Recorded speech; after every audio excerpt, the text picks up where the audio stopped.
Sonic the Hedgehog, one of the greatest and most attractive characters ever thought of. Over the past 30 years, we've seen this character evolve in so many ways. We've seen the cast of characters grow significantly, new lore is added to the expansive, albeit complicated timeline, and most important of all, gameplay, which is highly debatable at this point. But you see the title of the video. Sonic has had his design interpreted in many ways, some good, some bad, and then there's Mohawk Sonic, arguably one of the most bizarre takes on a design of Sonic the Hedgehog. He has his fans, but also has quite a lot of haters. However, what isn't discussed in either circle is his vast amount of appearances in Sonic media, the artist behind his time in the spotlight, and his inevitable fading into irrelevance, and his future replacements. So let's not waste any time, because today, we're taking a deep dive into the history of Mohawk Sonic.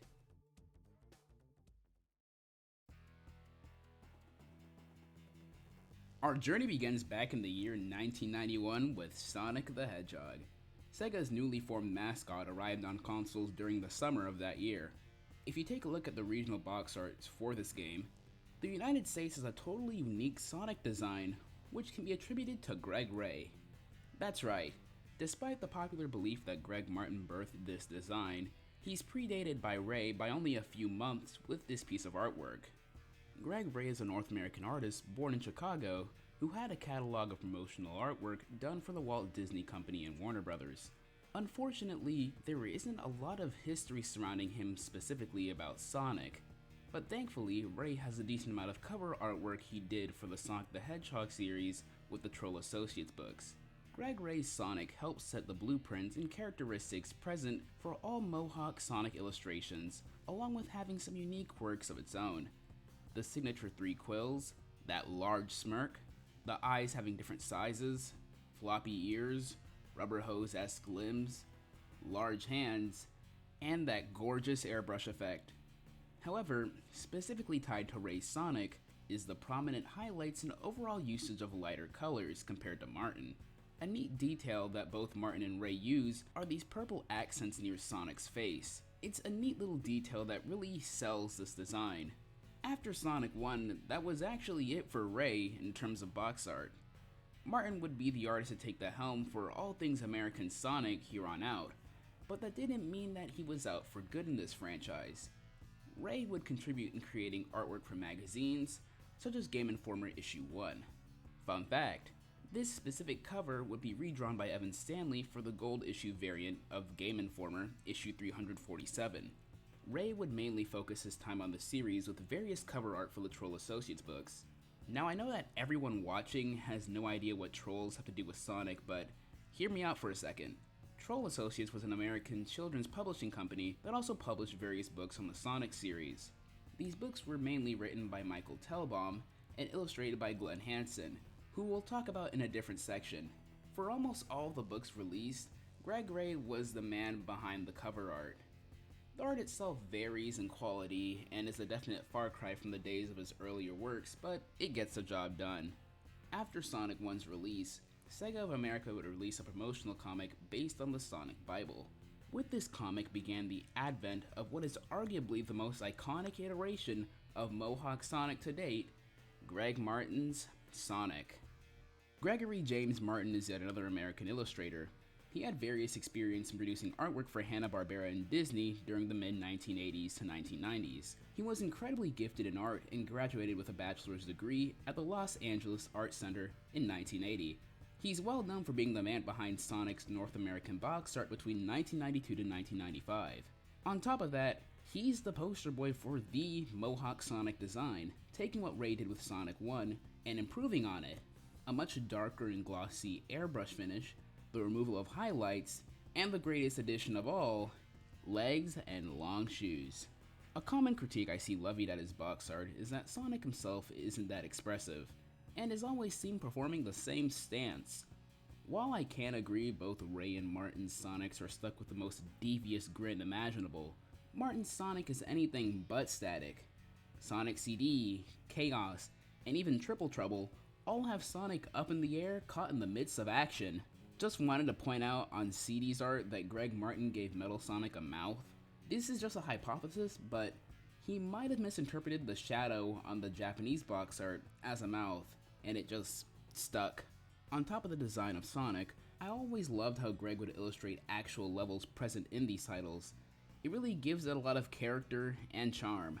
You can also see this applied to the many pieces of promo and concept art done by him. His poses may not be the most versatile of all Sonics, but it still encapsulates the radical/cool factor that us Americans were pushing at that time.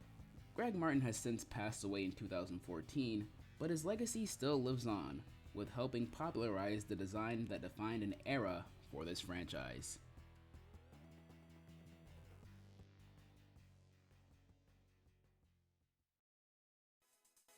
Time to shift gears over to my least favorite place in the world, England. Ugh. Where we have one more box artist to cover for today, Duncan Gutteridge. Duncan is a British artist who was commissioned by Sega of Europe. Going in chronological order, Duncan produced a large amount of promotional artwork for Sonic the Hedgehog 2. His Sonic is weird, to say the least, borrowing elements from both Ray and Martin, such as the neon-esque highlights and lighter colors, and the posing and action-oriented set pieces. However, most of his artwork mimics Ray's style. It's strange, but I like it. Duncan's record of box art is an outstanding list of only 2 games, Sonic 3 and Triple Trouble.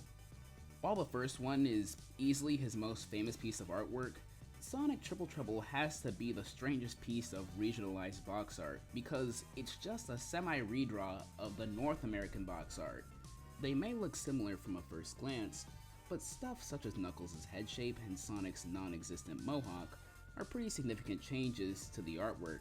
It's not his first time doing artwork similar to Martin, but it's really strange that those changes were ever made in the first place.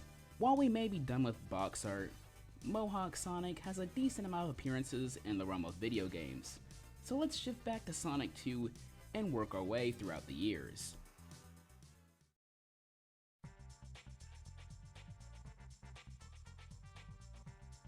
Sonic 2 sprites feature a prominent instance of the Mohawk. Specifically, the corkscrew animation shows off 3 spines down the middle with 2 sets of 2 spines on each side, totaling to 7 spines. But even that is relatively inconsistent when you take a look at the special stages that have 2 sets of 3 spines in a curved pattern. Also, this isn't really Sonic himself, but it's interesting to note that Mecha Sonic in Sonic 2 is the only metal Sonic who has a prominent Mohawk in his design. Very interesting. Moving on to Sonic Spinball, the same issues are here again. In some sprites, it's all Mohawk, but in other instances, it's the 6-spine pattern seen from Sonic 2. Oh, and also the small amount of Spinball's unique mess of a hairstyle seen rarely in the game. Mohawk Sonic sprites from those 2 games would be redrawn and used for the intro to the Sega Channel, an online gaming service back in 1994. Besides making a few appearances in games such as Tales in the Music Maker, Wacky World Creative Studio, and the title screen for Sonic Chaos on the Master System, that was it for Mohawk Sonic's mark on video games.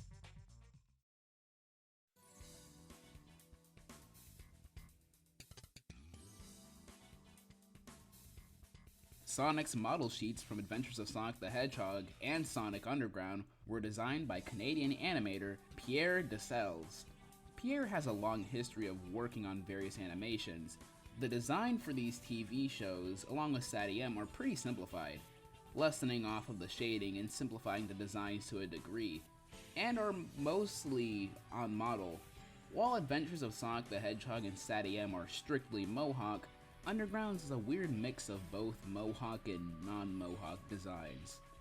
It makes a bit of sense considering at the time of its release, the Mohawk wasn't as prominent as it used to. But let's scroll back to another piece of Sonic media, the comics.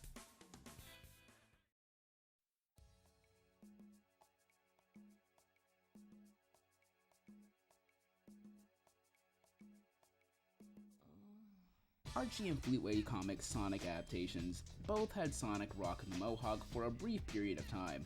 So let's begin with Archie Sonic the Hedgehog. Don't worry, I promise this won't take too long like the last time. So let's go through these artists chronologically. Archie Sonic the Hedgehog miniseries issue 0 debuts Sonic's Mohawk design, drawn by Scott Shaw for both the cover and pencils. His Sonic is pretty close to the Adventures design, and the covers themselves have some decent posing and action going on in them. Archie Sonic the Hedgehog issue 1 to 12's covers were all done by Dave Manick. He would occasionally do the pencils for the issues just like Shaw, and that was really it for Mohawk Sonic's appearances, for now at least. Over back in the UK, Mohawk Sonic had a decent run with his design, though it was heavily inconsistent with the earliest couple of issues. People back in 1993 didn't really know how to portray Sonic's Mohawk design from behind. Ferran Rodriguez's Sonic art style is really funny to look at because it's clearly based off of Judy Toyoda's style from Sonic the Hedgehog 2, most notably issue 6, but when he switched to doing the Mohawk design for Sonic, he still mimicked the shading style from Toyoda. Woodrow Phoenix's art, which is something to say the least, and I can't be talking about Fleetway art styles without mentioning Richard Elson's take on the Mohawk, which first appeared in the 1993 Sonic the Hedgehog annual, but actually appeared in the Fleetway comics in issue 8. The Mohawk design would soon be removed, as issue 33 gave Sonic his Christmas tree head shape, and it would be fully refined throughout the series run. Mohawk Sonic did have a limited amount of appearances when a certain year did roll around, such as the French Sonic 3 adaptation comic illustrated by Mr. B, the Troll Associates books by Neil Rowe. A certain game would soon mark the downfall of Mohawk Sonic, ushering in a new era of Sonic designs that would stay for years to come.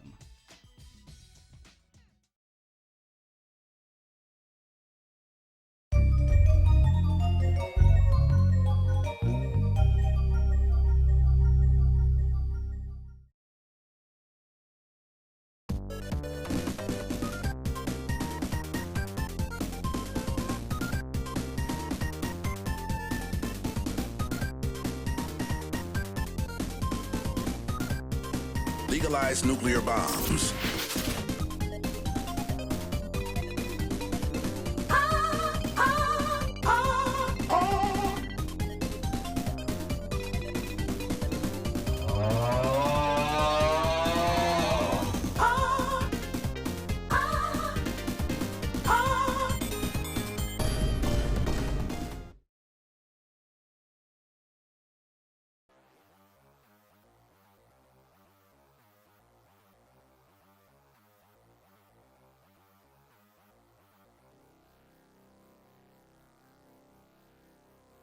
Ever since the release of Sonic the Hedgehog 3, it was clear to see that things were definitely different for sure. Sega was embracing that Z-axis closer and closer within each game. Technology was advancing rapidly, and Sonic 3 introduced us to what Sonic could look like in 3D. It's disgusting. During the development of Sonic 3, the game was originally intended to be the first ever 3D Sonic game using the Sega Virtual Processor. Obviously, if you can't tell, the game didn't go that route, but remnants remain of 3D, and this is what I believed killed the Mohawk. 3D artwork slowly became the status quo from here on out, and when 2D artwork was used, no Mohawk. The comics abandoned the Mohawk near the Sonic 3 adaptations. Greg Martin's and Ray's artwork adapted this new art style. Even the strange realm of the Sega Sonic artwork in Japan would adapt this too, but the lack of Mohawk isn't that bad, right? Even Mohawk Sonic's biggest detractors adore this change, but the days of early 3D were not too kind to the Blue Blur. This clay sculpture of a 3D model doesn't retain any charm of the source material. Big shoutouts to Sonic 3D Blast's European box art for not only giving us the worst of Sonic's looks in 3D, but also weirdly influencing Sonic's designs in the Fleetway comics. Things would get worse for the Mohawk, as not only was it replaced by either 3D or the lack of it entirely, But Sonic's design would soon get a complete overhaul and would transform Mohawk Sonic's design from just an outdated design to a mere footnote in Sonic's history as we slowly make our way to the year 2000, the beginning of the modern Sonic.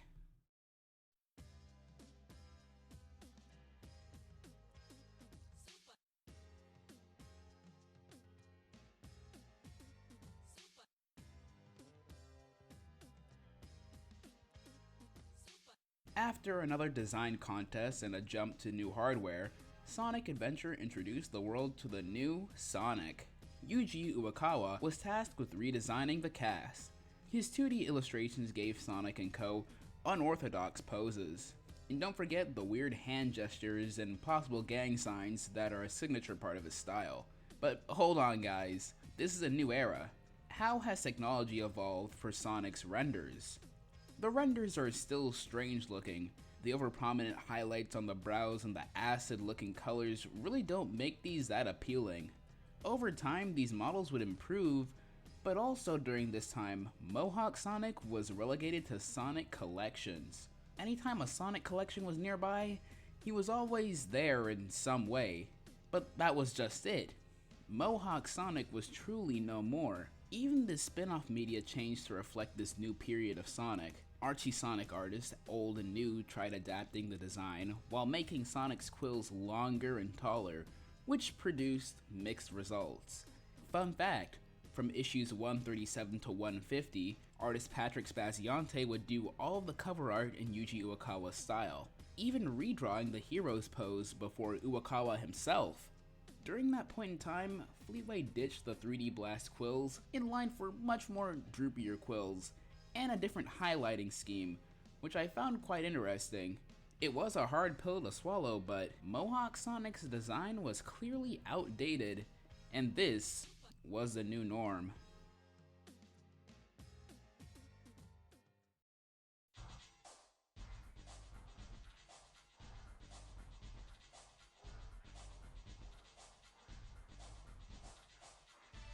Despite his fall into irrelevancy, Mohawk Sonic made quite a few appearances during the modern years, from comics to games to even scrapped material. If you take a deeper look into the world of Sonic media, you can find him hanging out with the cast. So let's scroll forward to 2007. Artsy Sonic X issue 25 story revolves around multiple colored Sonics terrorizing Station Square. These Sonic clones were created by Dr. Narasu of the secret organization Sonic X.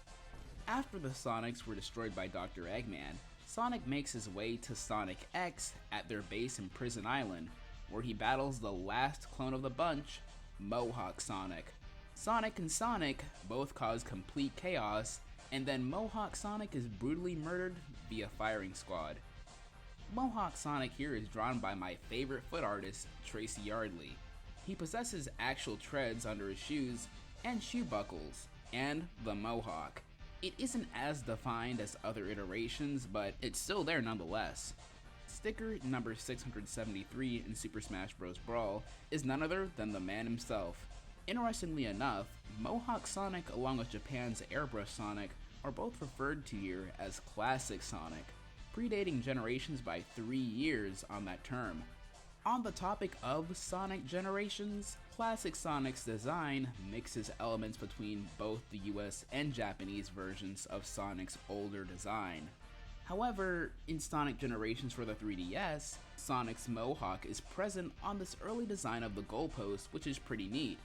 On December 12, 2013, during the Sonic Advent Calendar, Sega showcased this Sonic statue from Sega of America's offices. As you can see, artists had quite a difficult task of adapting this design into real life. The earliest footage I could find of this statue is found in the 1993 Sega USA documentary. He and this Tails statue, who has to have some sort of world record for the biggest forehead imaginable, resides on the second floor of the California office. Later down the line, Knuckles would soon get a statue of his own. Mohawk Sonic is displayed front and center in this unique art style for the 2009 game collection, Sonic's Ultimate Genesis Collection.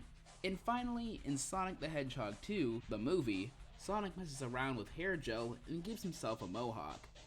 Another not so Mohawk related fact in Sonic 2 is that one of the promotional posters for this film is a direct callback to Greg Martin's North American box art for Sonic the Hedgehog 2.